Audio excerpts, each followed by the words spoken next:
Friends, hello everyone. Welcome to this channel. And in this video, I will show you and tell you how you can disable profile view in TikTok application. Friends, please subscribe to our channel. Also be sure to put your likes and don't forget to write your comments after watching this video. So, let's get started and open up the TikTok app.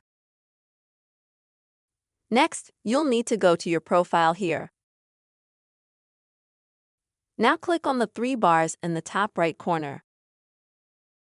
Next, Settings and Privacy. Now select the Privacy option. Next, scroll to the very bottom. Here you'll find a section that's called View Profile. Go to that. And as you can see, by default, View Profile is enabled.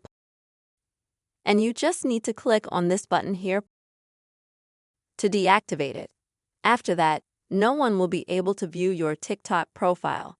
Friends, I really hope this video was helpful for you.